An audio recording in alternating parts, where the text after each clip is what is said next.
The other thing I'd really like to ask you about is for those who have achieved Class Q permitted development on their barn, but they think that the design could be improved. So they've utilised the existing barn and all the things that you talked about. So where the windows are and this, that and the other has meant that their design is not brilliant, but they've achieved the permitted development.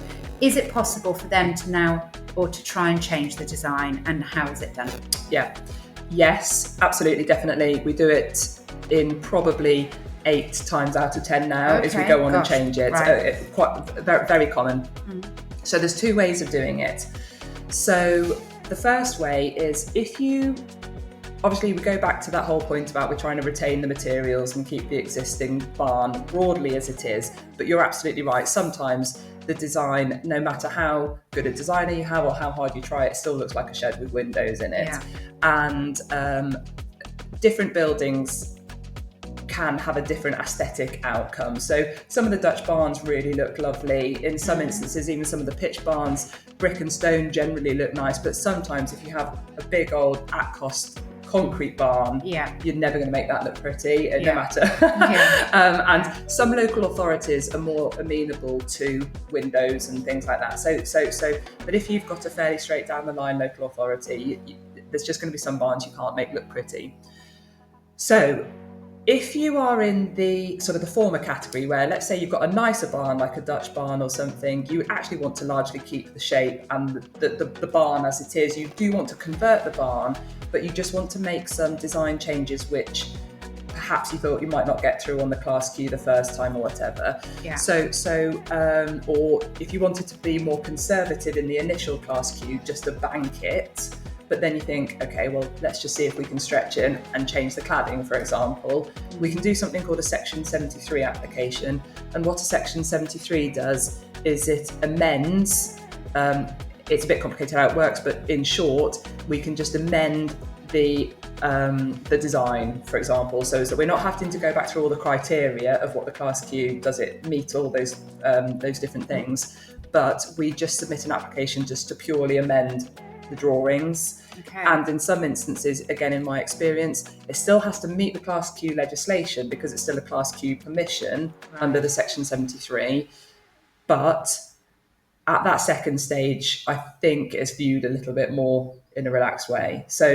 But you wouldn't do major changes and you still can't do anything that goes beyond the remit of a Class Q, but you can make some changes using a Section 73. If you want to do things which then go beyond the scope of Class Q, now that could be as simple as adding a balcony, or it could be as simple as putting some more windows in.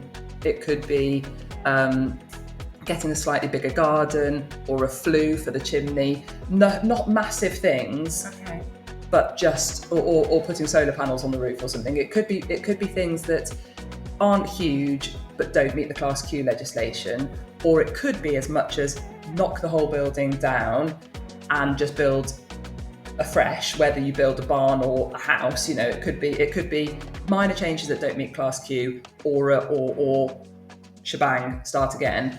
Then you'd have to go for a full planning application. But generally speaking, a full planning application at that point, as long as we present it properly and we think about what those changes are going to be, normally, so long as we can show betterment over the Class Q, a full planning application is normally then successful, because at that point, if you imagine, let's just say it's for one building, you've got one building of 150 square metres that you can convert under Class Q from a shed to a residential dwelling. The principle of 150 square metres of residential floor space in that location is now established under Class Q. You could build that tomorrow, but it still looks like a shed with windows. So what we're doing at that point is we're effectively giving the council kind of like an A and a B option. So we're saying, actually, we can build that tomorrow, but here's an alternative design which looks a lot nicer. What do you think? What do you think? Not only nicer design, you can use better materials, you can make it more character appropriate in the location, you can include more energy efficient technologies, things like air source heat pumps or solar panels, or things that you perhaps wouldn't be able to under the Class Q, depending on. So there's things which you can include. So all of a sudden, but you've still got 150 square metres of residential floor space in the same location. You've just got a better design and a better overall scheme that looks nicer. So at that point, council, option A or B, and for most councils, they're now realising that B is probably a better option. And that can include to the extent of knocking down the barn and starting again. So say somebody's got Class Q on a barn, big barn, concrete barn, 4 dwellings within that. They could then go forward with a design to knock the whole lot down and put 4 dwellings up, but would it need to be in the same footprint? Really good question. Very much depends on the local authority. Okay. Depends if it's in the green belt or not. So Class Qs are not prohibited in the green belt. You can have them in the green belt, but once you start pulling 4 out of 1 and spreading them out, you're now spreading the area in the green belt and stuff, because it's not just the dwellings themselves, of course. When you bring out 4 out of 1 into 4 separate, or 4 in a different configuration, you've got bigger garden space, you've got bigger parking space, trampolines in the garden and so on. And so once you're into green belt, they don't really like that. You can, it's not impossible, but you've just really got to think a lot more carefully about what that end scheme looks like. But you can, and you've also really got to think about what the design of those buildings. So for example, you wouldn't want to bring, let's just say you've got 4 or 6 in a dwelling that in a barn, looks like a barn. We're not suddenly going to be able to put 6 4-bedroom detached urban looking houses in that location, because that doesn't meet their design and character criteria, wider policies in that local authority. So you've really got to think about the overall scheme, how it fits together. Is it still appropriate to character in the settlement, in the landscape and so on?